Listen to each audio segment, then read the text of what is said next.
Arthur Pickworth lived here at number 43 with his mum, dad, brother and 2 sisters. He was a clever pupil at school and enjoyed learning Greek, and he was a school prefect. He was only 19 when he joined the 2nd out of 16 Battalion of the London Regiment as a rifleman. His records state he was unimpressive at first sight, but a very sound and very intelligent man. He possesses very much more vigour than appears at first sight, is an athlete. Because he was an officer, Arthur Pickworth was expected to put his head above the parapet, and subsequently he was killed fighting in Flanders on the 28th of September 1918. He is buried at the Wolverhampton-Lindhoek Road Military Cemetery in Flanders. The chaplain from his school wrote, I am certain no one ever made the great sacrifice more thoughtfully and gladly. Dr. Upcott, in a letter to his parents, says, May God comfort you in the thought of his blameless, beautiful character. A fellow lieutenant writes, I've only known young Picky for a short time, but I've learnt to like and admire him immensely. It does one good to meet with such a fine, high-minded boy. And his platoon sergeant, who had been a fellow NCO with him at Richmond Park, writes, It was indeed an honour to be led by such a splendid Christian soldier in the true sense of the word, and the whole platoon was proud to be under his command.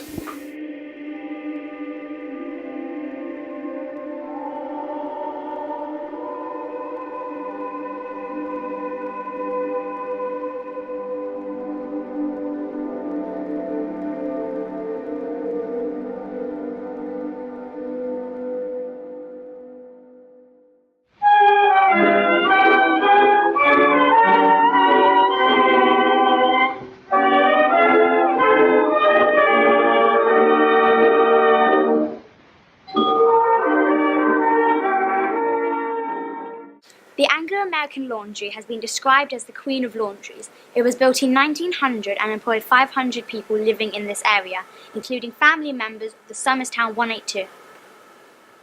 Many of the local women worked at the laundry, as well as girls as young as 10 years old. The work was badly paid and was extremely hard physical work.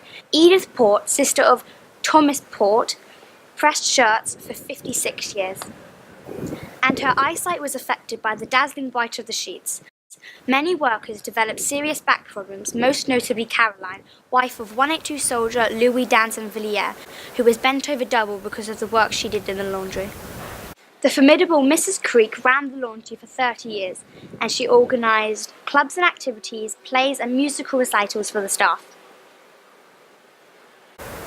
The local parish magazine promoted the laundry and did not mention the harsh conditions. The present staff enjoys the use of tennis and netball grounds, as well as running clubs for both the men and girls of the firm. Certainly all the work is carried on under ideal conditions of service. The laundry was distributed all over London, especially to the big houses, in horse-drawn wagons emblazoned with the Anglo-American cross flags. The laundry will forever have a strong attachment to the Summertown 182 story. Mrs. Creek and the laundry workers donated money to finally construct the war memorial in St. Mary's Church. On the 30th of November 1919, the war memorial was finally unveiled. Take me back to dear old Blighty. Put me on the train for London town. Take me over there, drop me anywhere. Birmingham, Leeds or Manchester, well I don't care. I shall love to see my friend again, cuddling up against me soon she'll be.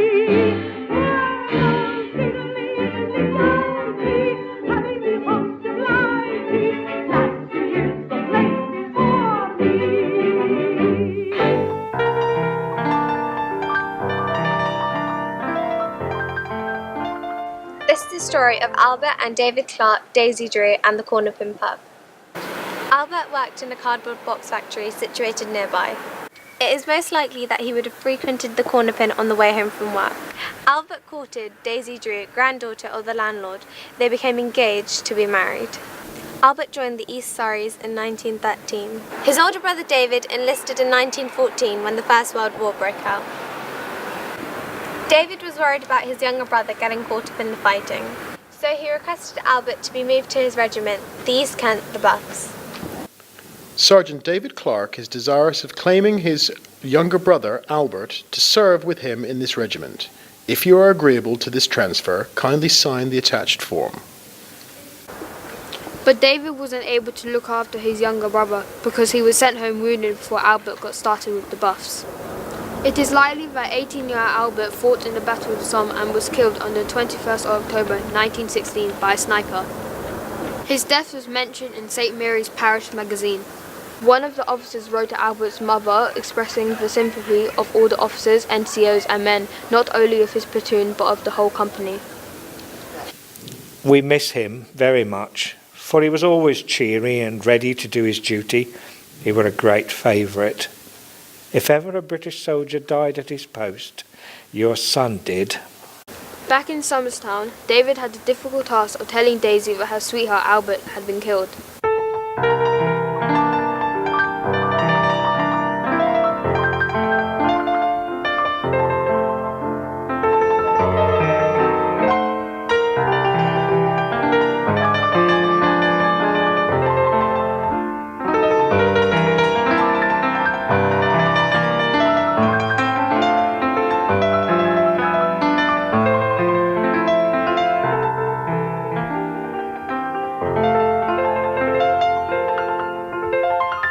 David got a job at the corner pin and soon he and Daisy were courting. On November the 8th, 1917, they married at St. Mary's Church. After the war, Albert and David's mother Maud went to visit Albert's grave at Billers-aux-Bois. Maud chose the inscriptions for the headstone, "Not lost, but gone before." Daisy, Daisy, give me your answer too. I'm half crazy, oh, for the love of you. It won't be a stylish marriage, I can't afford a carriage, but you'll look sweet on the seat of a bicycle built for two.